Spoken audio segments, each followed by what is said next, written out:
Okay, hi everyone. It's Richie from Burman Can. I'm here today. I'm chatting to Rick. Hi Rick, how are you doing? I'm good, thank you.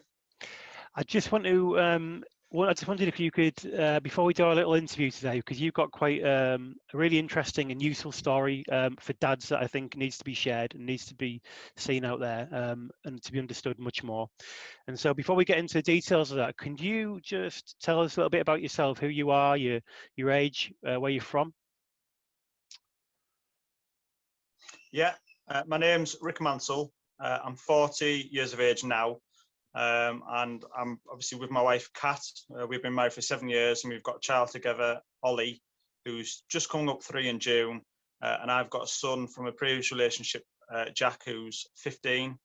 So yeah. Brilliant.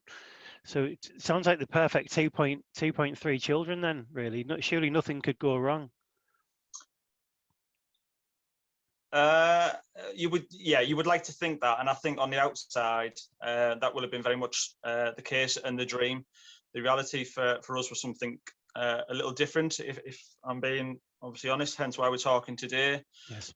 So the situation was that Kat gave birth to Ollie in 2018.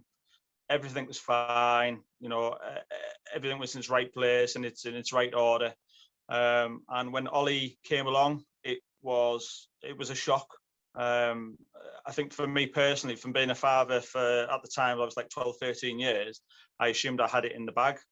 But I think the reality was that was probably a false expectation because it was completely different experience having Ollie, just in terms of my age, maturity, and just sort of life experience. And I think from an early stage, Kat, my wife, became mentally unwell, but it's something really that I probably didn't pick up on straight away, just purely because the whole, it's obviously life changing, have a child, and literally all your attention goes onto that, goes onto your child. That really, it got to the point of where clearly something wasn't right with Kat. There's no other way to say it really. In essence, where she's just become withdrawn from Ollie. Right. Hence, a lot of the initial care was sort of done by me, and obviously parents. And again, we just put that down to shock of birth and just one of those things.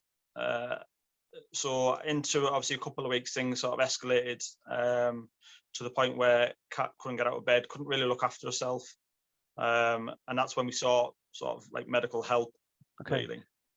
Was it something you noticed first? Was it a health visitor? What was the realization for you both that something wasn't right? What was that moment? Kat, the thing is with Kat, she didn't know, like Kat wasn't Kat then, so she had no awareness of really of how she was being, and probably at early days she was kind of like rejecting Ollie a little bit, and I just put that down to the trauma of, but I just basically made excuses for that without really addressing there's something wrong.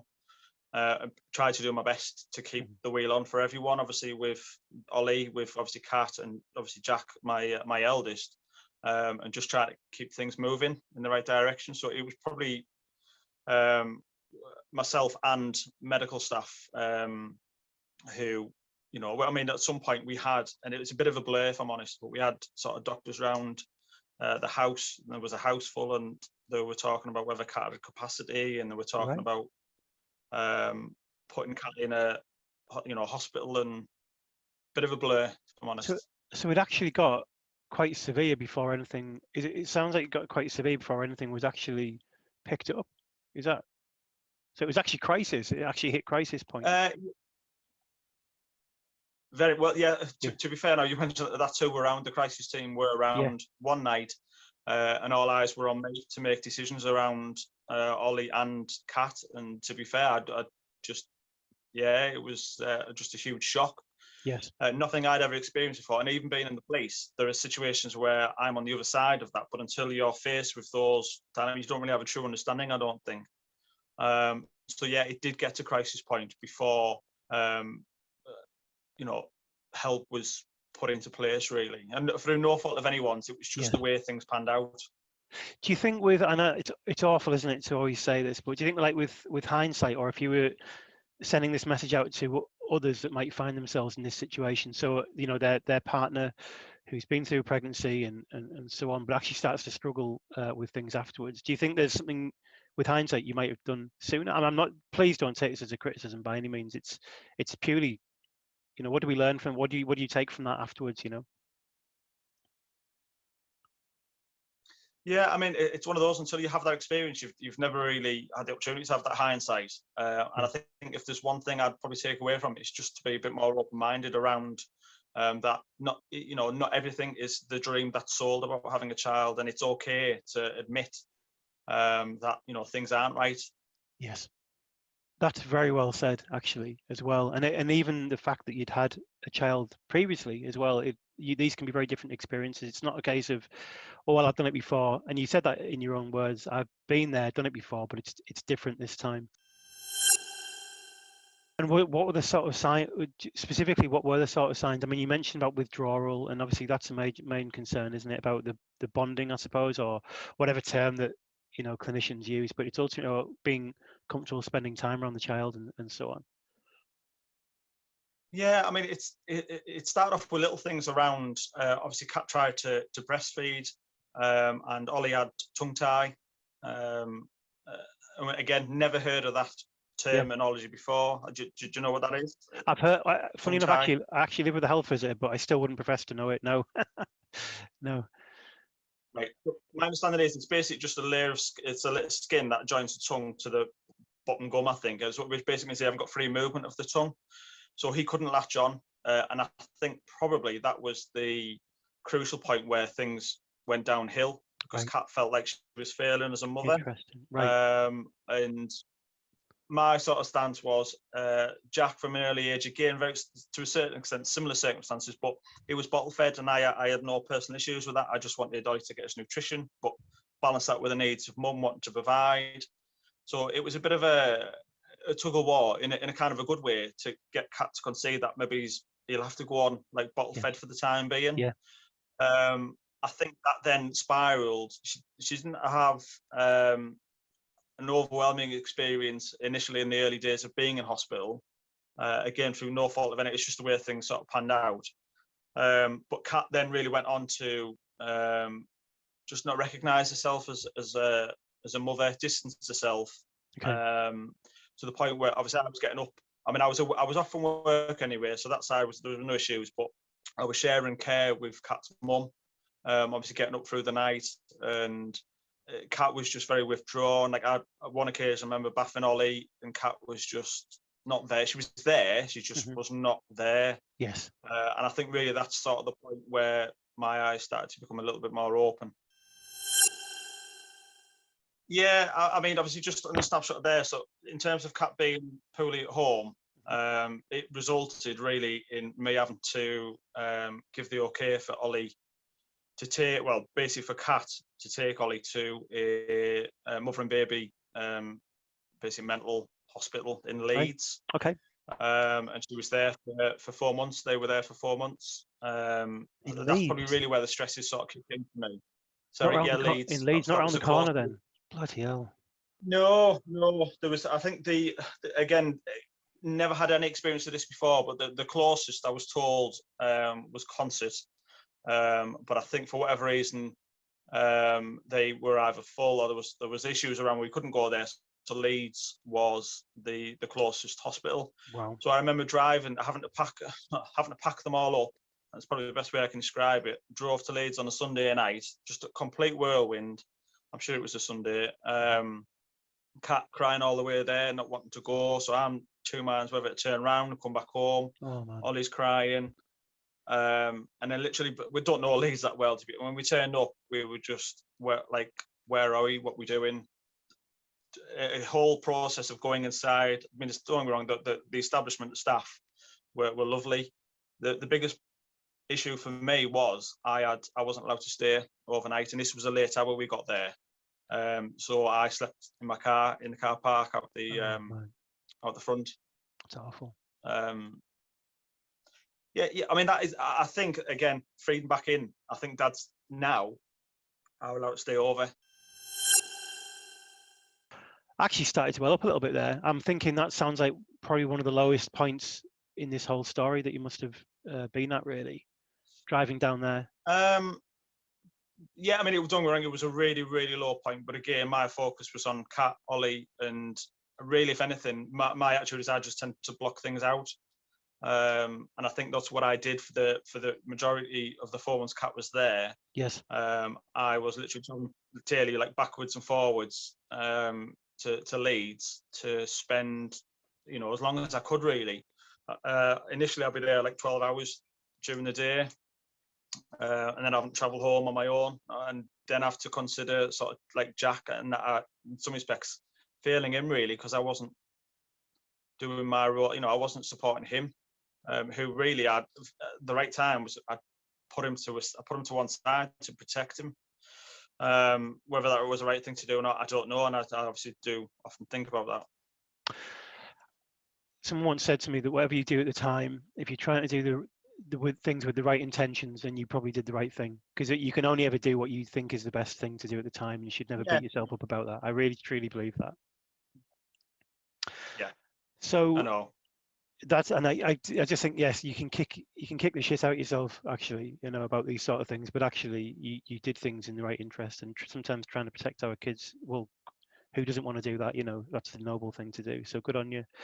There's and then there's the next step. I mean, actually, I don't think there's a lot to be said for just being the guy that stands up and sort of sets things aside to try and get through the difficult, help other people through the difficult times, if you're willing to then allow yourself some self-care later, to actually focus on you a bit later on. So did this continue to have an impact on you, or did things improve for you, or did they get worse for you? Was there... Yeah, they got worse for me pretty much when Kat, believe it or not, when Kat came home.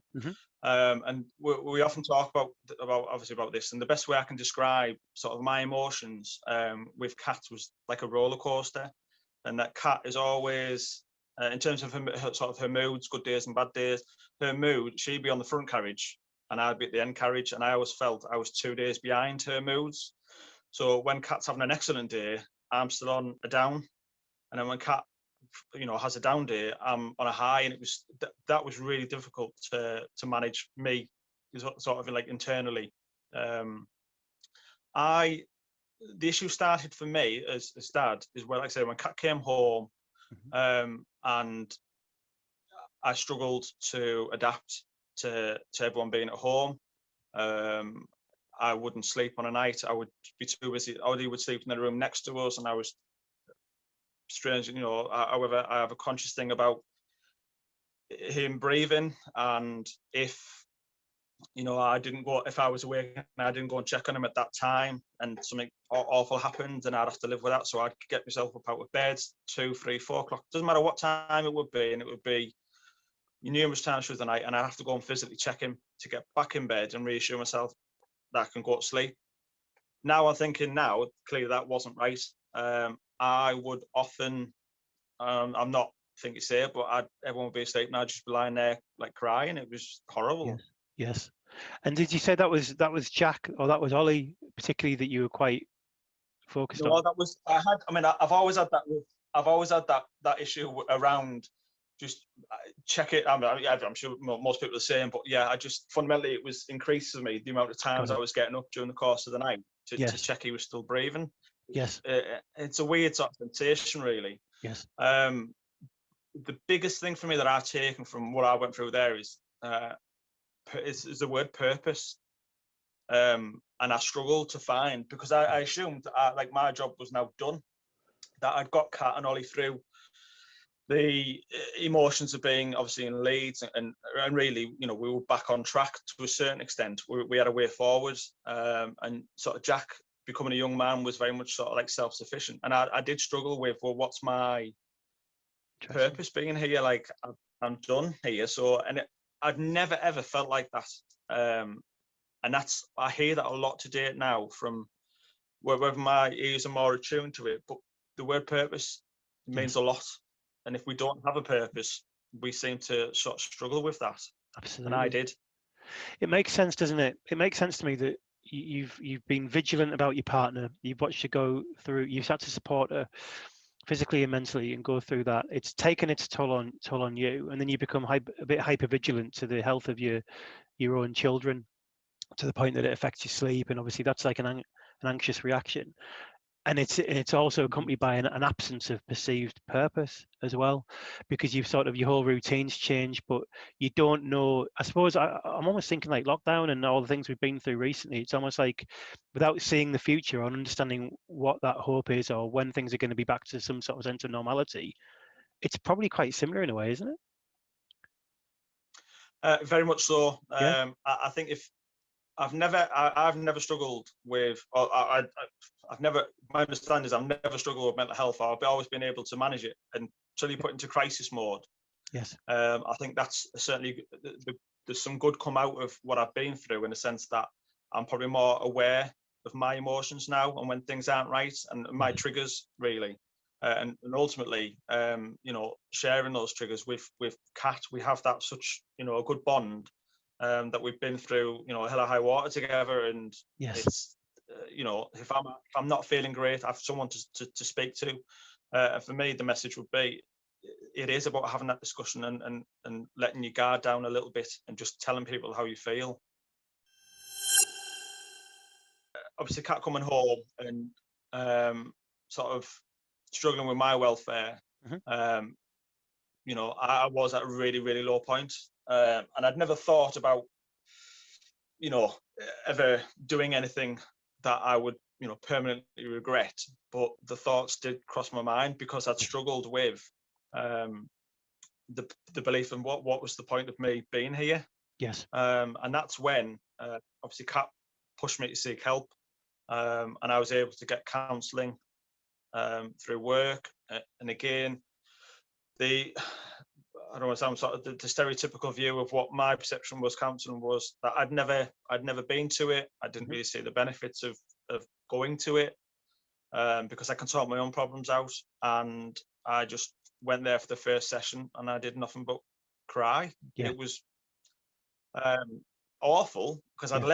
left like the first session an absolute wreck. But the sensation of having that conversation with someone who wasn't there, not that Kat ever or anyone ever judged me, but someone who was able to tell me that it was genuinely like, oh, like it was okay. I struggled with people saying, like, I always think people say things in some respects, and not necessarily mean it. Whereas this counsellor, the counsellor, I don't know, I've just got a really, really sort of upsetting but an awakening experience going to counselling, and it's something I've sought since, Yes. around sort of other issues in my life, and it's something I would never ever rule out now, ever. Thank you for sharing that. I think it's really important just to know that you like a lot of blokes, basically, you've probably been through an experience that you probably would deal with a bit differently, as in you probably try and access these things a little bit sooner. But the point is, you hit a real low, as in well, let's not beat around the bush. Basically, it sounds like kind of you lost your purpose and you have suicidal thoughts. Not that actually you haven't said anything that made me think it turned into any action or any planning, but ultimately, No, no, no, no. yeah. I always think of these things as two different boxes. Actually, you get to that low point where you feel, what's the point? And that's fine. Actually, that's very common. It's extremely common, actually, that you would think, but also quite resilient. And obviously, you've embraced the supports that are there. Was it difficult for you to get to that first counselling session? Was there a delay in that, or? No, I mean, obviously from my work, I'm a police officer, so there is a really good sort of network in emergency services around mental well-being. Obviously, we've got sort of blue light, and there's all sorts of arcs that sort of surround that. And I Yeah. think certainly since my time in the police, I've been in 17 years now.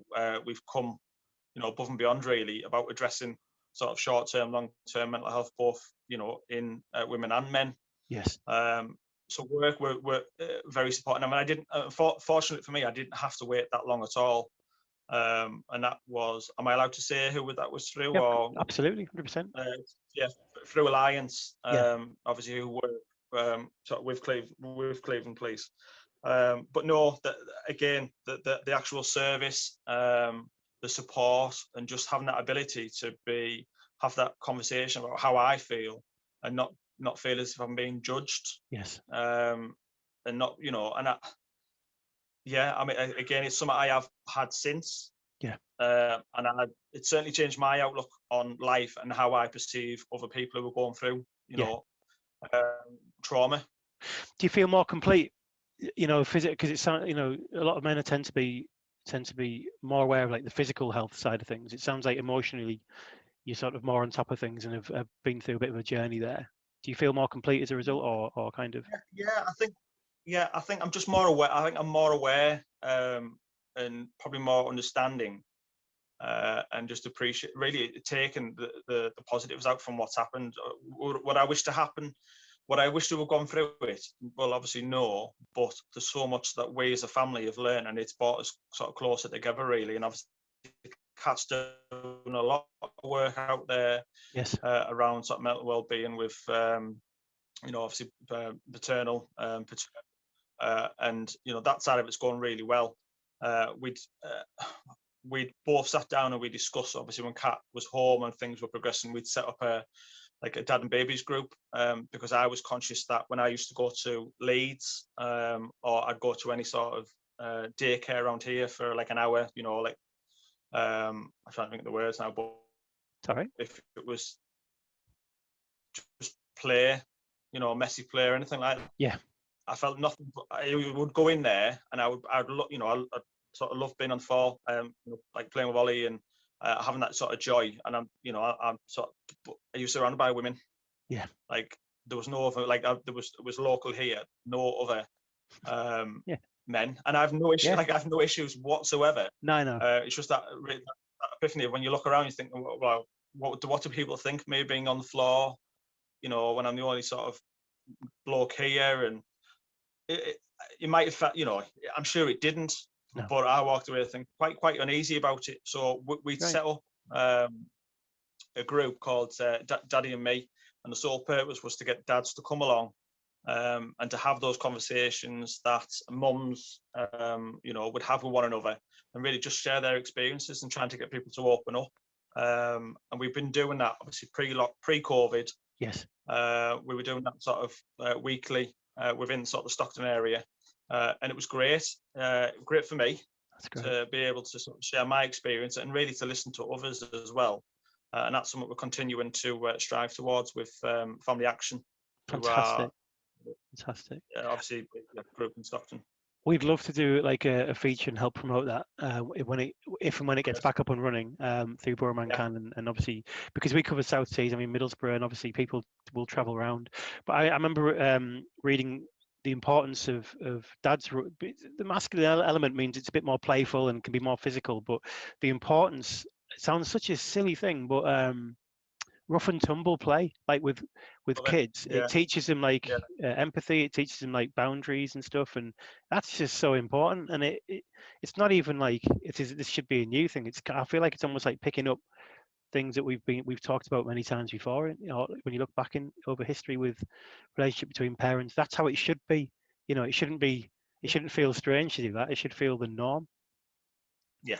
No, that's really, yeah.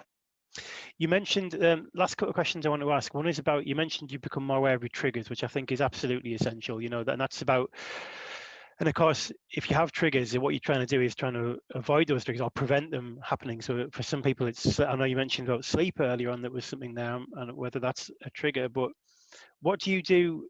What have you found? What have you found with your purpose then, and what do you do to help manage your well-being? Are you an active person? Have you learned new skills, or what is it you've done? Well, that's a really good question. I think on the back of that, around getting the counselling as well, I think it's obviously important to note that I wasn't able to get through this solely on my mental, status was at the time, and I was on medication for antidepressants. Mm-hmm. And again, very similar to my experience of having counselling, something I've never ever experienced before. I never felt I would need them, because I think that's kind of, in some respects, what society ingrains in a man, is that you don't need this. You're strong enough to get through it and man up, basically. Well, the reality was I wasn't, and so that a lot, obviously, going on medication, seeking counselling, put me right back on track, to where I am sort of, today, really. But yeah, I think COVID, on another side, hasn't helped, certainly with lockdown.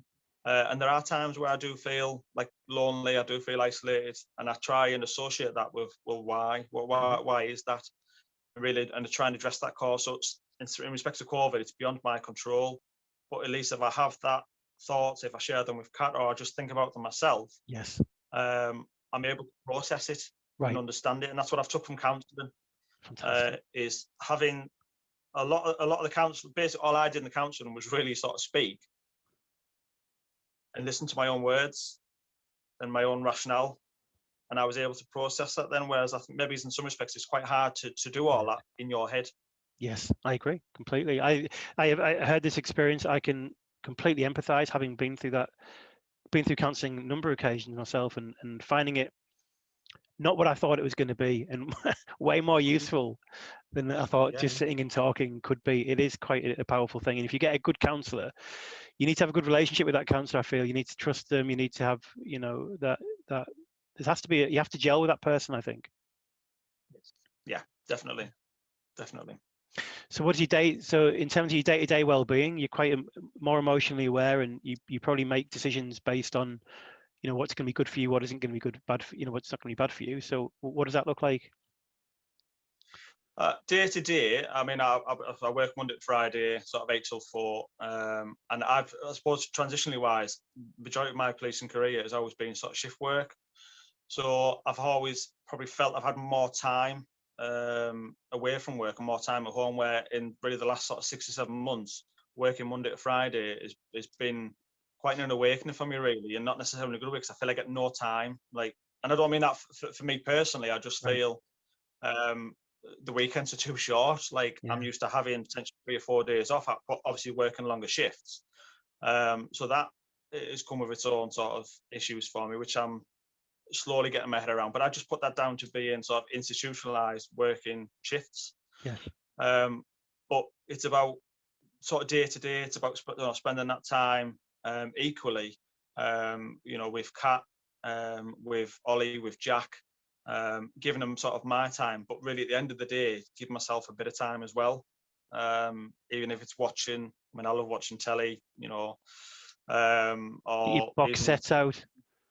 Just having just a bit of me time. That's it. And I've had discussions with, and I think that's where I've struggled in the past, is that I've never been able to come to put myself. And it sounds really like, I'm not trying to say commendable, but that's literally my brain functions, that it's not about me. It's like I feel selfish going to have that time out, when really I should be spending it with Jack, with Ollie, with Kat, or with anybody else, really. But a lot of my free time is family, because that's really important to me. Did you find your purpose? Yeah. Well, and I suppose in some respects it was never gone. It was just probably clouded. Yeah. By my mixed emotions of lack of sleep, of just processing everything really that had sort of gone on. And I think, if anything, it's what I've taken away from this is maybe it's given that 4 months that Kat was away with Ollie. I'm a DIY enthusiast. I put my head into that. Brilliant. And that was probably the wrong thing to do, because I wasn't giving myself any time to process what had gone on that particular day. Like saying, Leeds, if it was a good day, acknowledging it was a good day. If it was a bad day, well, why was it bad? And really, give yourself some time to just process, even if it is a non-event day. Yeah. Just give yourself some time to just reflect, really. Absolutely. And that could be anything. It doesn't have to be mindfulness. It doesn't have to be to the sound of kind of like these Himalayan thing, the chimes and all that kind of stuff. It can actually just be. I tried that. Yeah. I try. Not for everyone, is it? I tried also. Yeah. What would be my final thing would be to other dads, again, back to this hindsight question, really, to other dads and mums, I suppose, that are experiencing struggles. What would be your advice or your sort of thoughts to pass on? Yeah, have an honest conversation, be open, and an example sort of close to mine and Kat's. Yeah, I mean, obviously, this is quite personal to us, but I think it's important that in terms of the premise behind it. Before Ollie was born, obviously I've got Jack, and you sold the 4.2 children in terms of having, a lovely boy and a lovely girl, and you pretty white house and all that. And so I thought, well, I'd had Jack, and I'd done all the boy things, and I thought, you know what, I'd love a little girl, like just to see a little girl grow up and sort of flourish. What I didn't want to do is take my memories with Jack. So, it wasn't solely that, but again, Kat was very much of, Kat's an only child. Obviously, she had a girl. She's watched Jack grow up from an age of 1. And I think we were both in agreement. So it would be nice if we could have if we had a girl. Mm-hmm. Most meetings we went to, if it was the heartbeat, it's going to be a girl. It's going to be a girl. So in our minds, it's going to be a girl. And obviously, when the bundle of joy sort of came out in the early hours, there was something there that shouldn't have been there. Right. And I was just totally in shock, and Kat was in shock. And my point being here is that we had that honest conversation. So clearly not the case now, but are we a little bit disappointed that it's not a girl? And we both was like, well, yeah. And that was the end of that, but we'd had that. And I dare say if we hadn't have just had those words, we'd have held on to that. Wow. And again, it takes nothing away from our little Ollie. He's it was just how I thought at the time. And I think if anything, just be open about how you're feeling, without feeling that you're going to get judged, whether it's the right thing or the wrong thing. That is a great place to finish. There is a great TED talk by a researcher in America called Brené Brown. I don't know if you've seen it. It's called The Power of Vulnerability, and it's for men and women. And she's gone on and done another TED talk after that, and then did a Netflix special. I think she's the only researcher to do a Netflix special. And basically, that is the virtues that she's signaling to families, is to be comfortable with your vulnerabilities, with your sort of, basically the things that trouble you, things you might feel shame about, is to get those out, because actually it seems that the happiest people, and the ones who are able to have the best relationships with the friends, family, are those who are comfortable with their perceived weaknesses and shames. And I think that's just a fantastic place to end that. Rick, I want to thank you for your time. It's generally been quite insightful, quite emotional, and it's great to be able to chat to you today and reflect on those, rather than potentially some of the more negative outcomes that we hear about. So I wish you a great day and a good life, and I hope to see you around sometime. No, thank you very much. Can I just obviously say before I go, that if anybody wants to reach out to me, I don't know if I can get my sort of contact details with yourself, but it's still very much, this whole premise is still a taboo. And I know there are dads out there that are suffering, and they might feel they have nowhere sort of to turn to. My experience is my own, but I'm able to listen without judgment. So if anybody does want to reach out, then please just get in contact. That's all I ask. And is the best way to do that through Raindrops to Rainbows, do you think, and contact through Steph? Yeah, you can go through Steph. Raindrops. If anybody reaches out to you, by all means, you can obviously get in contact with me. But I just would applaud really anyone to just sort of reach out and have that honest conversation with me if it would help them. Fantastic. Thank you, Rick.